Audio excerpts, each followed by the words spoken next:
Hey, basketball coaches, players, and fans. The NBA is coming back at the end of July, which is the end of this month. I cannot wait, and I know you can't wait either.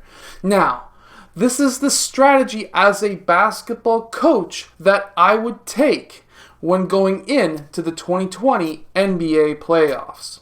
Now, first, the NBA and the teams that are going to be participating, they are going to be running a 10-game season leading up to the actual playoffs.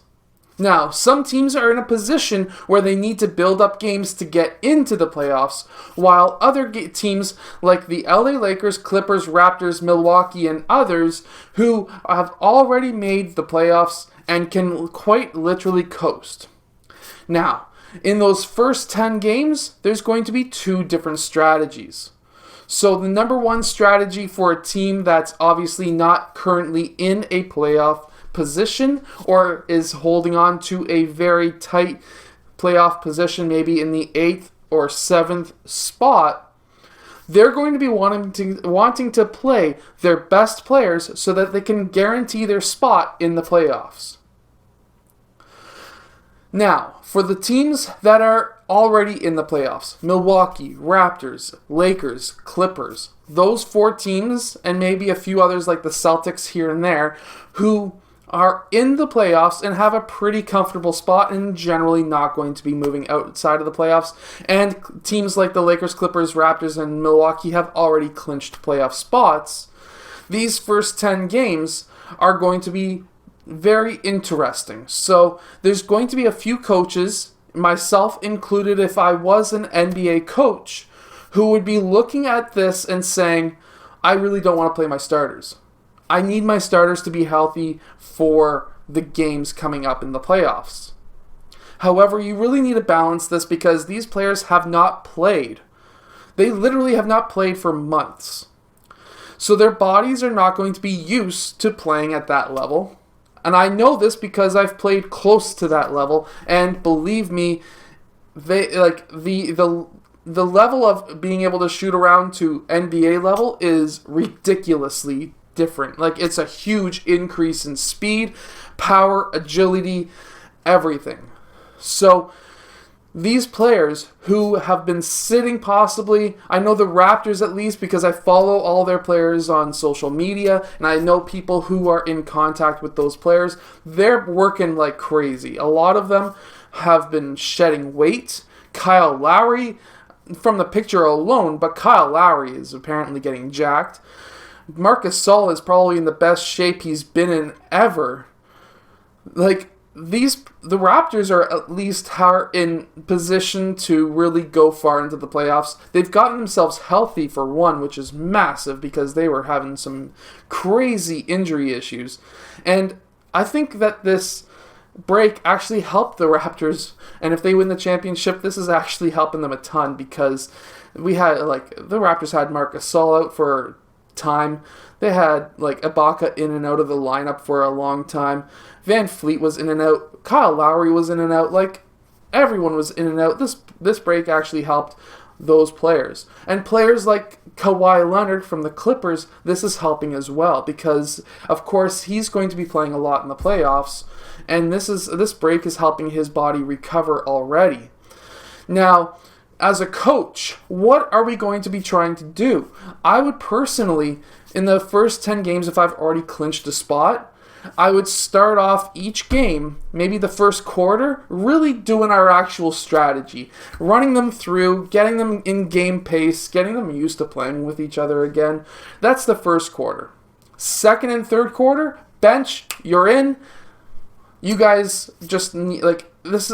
You have to look at it this way. So it's not just, hey, let the bench get in. If they get injured, who cares? No, that's not how you would be thinking. What you're thinking is, get the starters ready in the first quarter.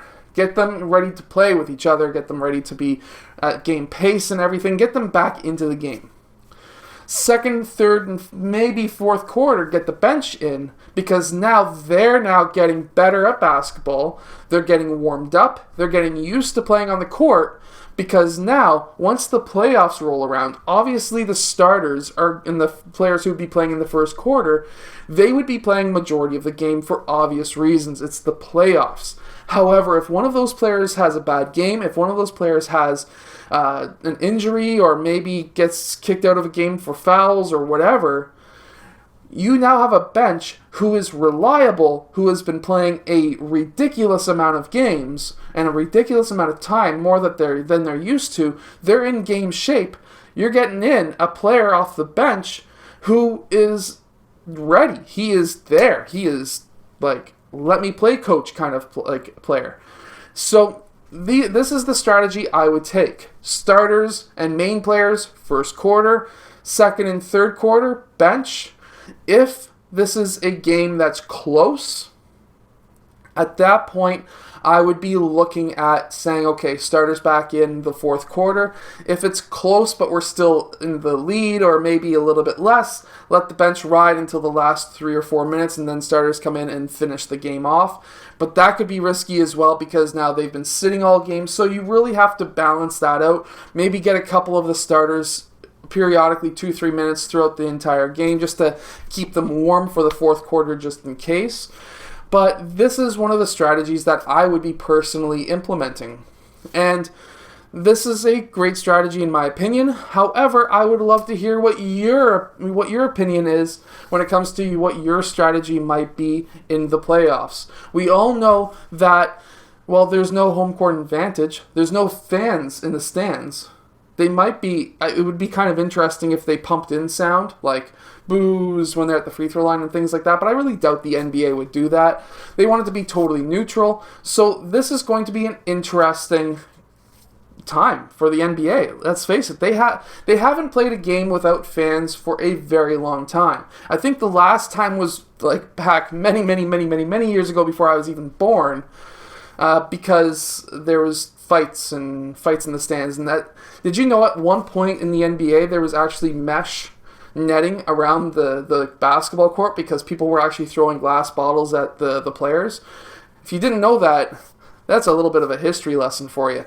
But that's there hasn't been any time in these players' history that they have never played without fans. Even going back to high school and even elementary school, these players, anyone in the NBA, was one of the best players in their state, one of the best players in their province, one of the best players in their city. And because of that, they would have had students, fans coming out, past alumni from that school coming out to watch them play. And because of that, it's not like if you played in a small school where you might have only had maybe a handful of students, maybe 5 or 6 students and 20, 30 parents in the stands. It's not like that for these players. They would have had fans the whole entire time. And even if they were playing AAU, they would have had other teams' players watching them because they would have been some of the best. So let's keep that in mind. These players have never really played with no fans, with no noise. So Nick Nurse is one of the best coaches in the NBA and possibly even in the world. He's coached in places that may not have had a very strong fan base over in England and things like that. So in places like that. So I think the Raptors have a slight advantage because of the ability to heal from the injuries that they've had, the coach that they've had, and the history of that coach. But I also see that the LA Lakers and Clippers have a massive chance because, again, same idea. Their players have had previous injuries and are some of them are getting a bit older, and they've had that time to recover. Anyways, I hope that you've enjoyed today's video. This is my thoughts on this year's season. I'll see you guys again next time.